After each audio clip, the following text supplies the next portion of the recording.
screams out to me with in terms of all the gods we've had through the years more than Horus, who is, from my point of view, OP, and he's amazing. He's so much fun to play as a support, and I'm really excited to see how Mike pilots this here today in this game. You definitely just wanted a new support god to have an impact in a game, and you know, moving your team is nice, but you think that the other part of the kit is even better. It ain't about the ultimate, baby. The ultimate is the worst thing in this kit, and it's still pretty damn good. I just want to see how Polar Bear Mike ends up piloting this. He's a little bit lackluster on clear, but his survivability and setup is almost better than anyone I know of. And a little bit of slow after landing from that updraft makes it a little easier to chase that target, to hit the fracture. That's not all yet. I'm not done. Wait, there's more? He's got a heal. And the heal isn't just a normal heal. It gives protections. But wait, that's not all, Tony. Wait, there's more? It also heals minions. It gives protections to the minions. So you can play him at solo lane then?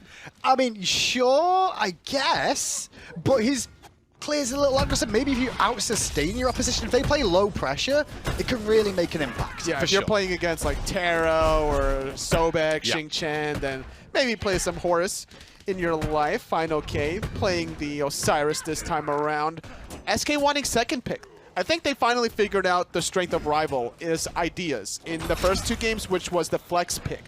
Second game, it was the Baron Samani, and then the first game, it was the Jean Kui. This does go 3-0, so there's no other god besides Anher that does it better at solo killing. Sam Pasok is on the left-hand side looking for a bit of gang pressure onto Arkilla. The problem was he steps on a ward. Meanwhile, mid lane, Mike and PandaCat getting aggressive towards Paul.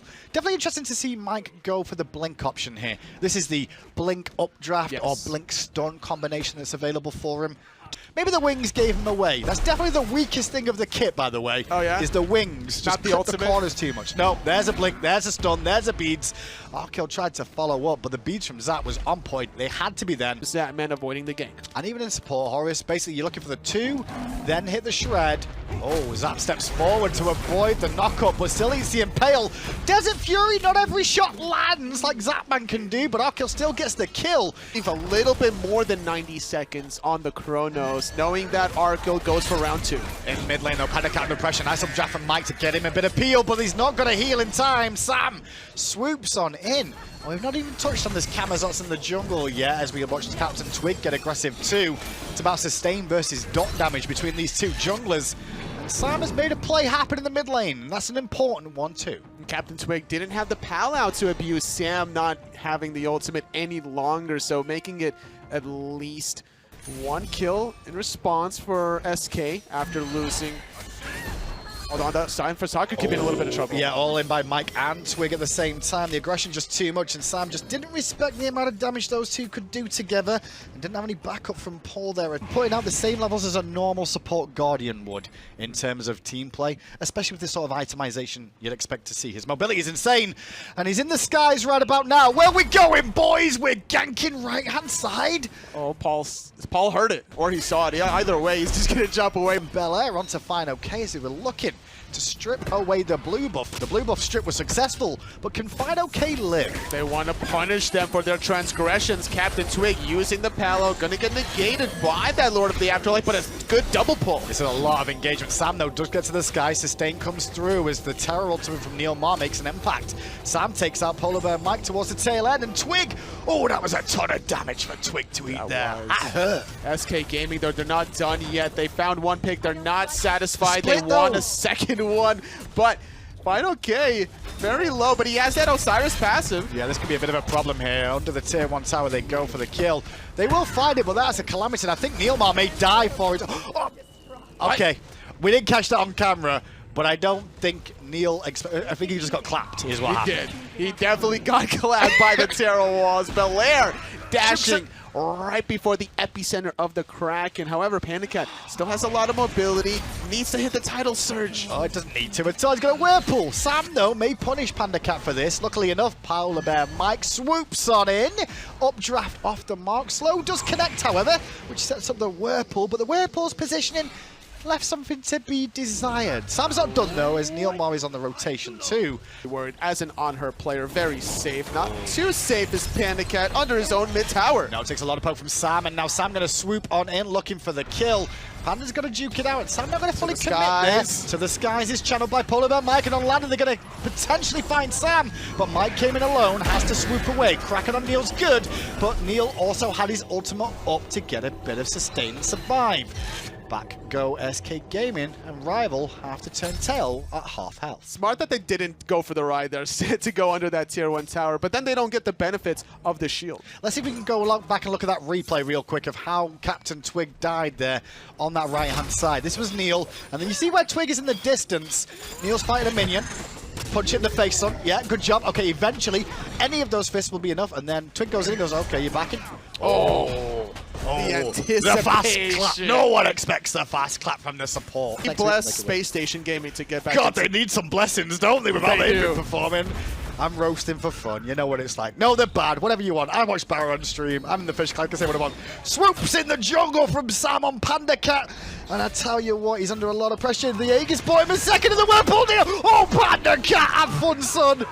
The giggle, look at his face. I love the smile. He deserves to laugh there. The laugh. Sam for soccer, not able to cool down.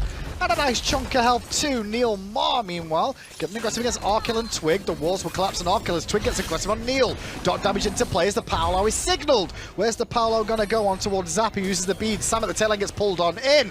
And on detonation land, into the skies goes Mike. They didn't really find the stun he was after. The stun after the fact on Sam did hit. And now Sam forced to ult himself. But Twig going in again on Paul. And Paul on the run. But Twig still not done. Neil trying to slow that down with a beautiful root. And Paul is still alive. But for how long? Shell bottom a moment. PPM blinks, looking for a knock up. Not going to be able to hit anybody as Paul escapes safely under that tier 2 tower. Gold Fury not due to respawn for a Guardian to hit the squishies. Could be something Arco's looking for, especially. Guys, Mike's up. Where's he going to land? Twig's going with him. I'm not sure exactly where, because even I'm confused there, but it's all in on Bel Air, who avoids the Kraken and Eagles rallies away, but fine okay with a Lord of the Afterlife to send him to the Afterlife. Twig gets credit for the kill, and not only that, Rivals take away the Oni Fury. But you don't see me gaslighting like solo Achilles when he was released. Yeah, you did. You were like, hell, he's gonna execute. Oh, yeah, baby. Don't tell me lies. I wasn't to the same extent as you with Horus. Okay, well, this is better. That's why. Rival will take a fire giant, but they used the Kraken to secure it. Now Bel Air trapped in a world of hurt. Sure, he had thorns, but the damage was spread, and now Neil pulled into death.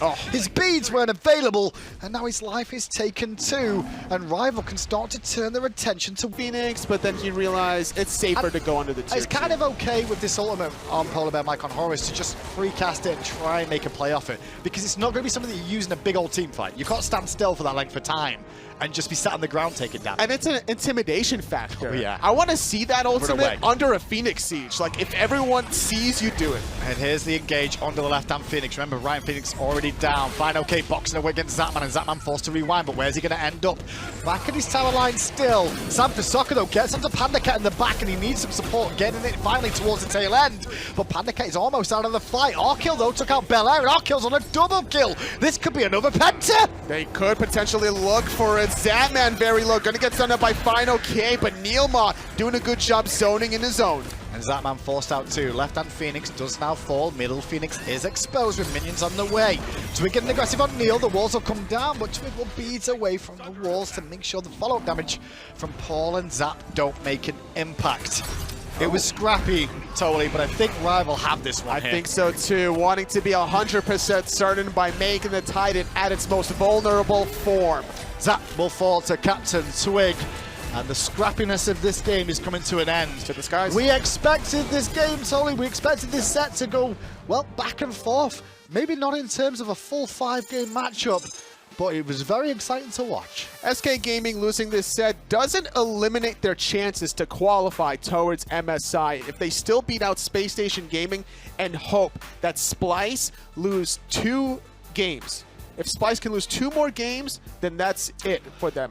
We've been talking a lot about SK, about how they've been middle of the pack, totally, but honestly... I think that they're just middle of the pack. They'll probably beat your LGs, your Trifectas, maybe even Space Station, but I don't know if they can really do much beyond that with the way they play here today. And I think that a lot of it comes down to just how flexible Rival are. They played so many different things throughout this set. The Horus, we talked about how great that was. It obviously worked out well, but Captain Twig on the Dodgy, I think, was really the backbreaker here in this game. And that's the thing, Finch. I don't want to make it out to be, oh, well, Rival won this at 3-0 because SK just sucked. And I really think that this was wholeheartedly just Rival consistently outplaying SK at every opportunity that an outplay was possible. And it didn't just come from one single member of the team. I'm right there with you. I definitely think that Captain Twig and FineOK had a fantastic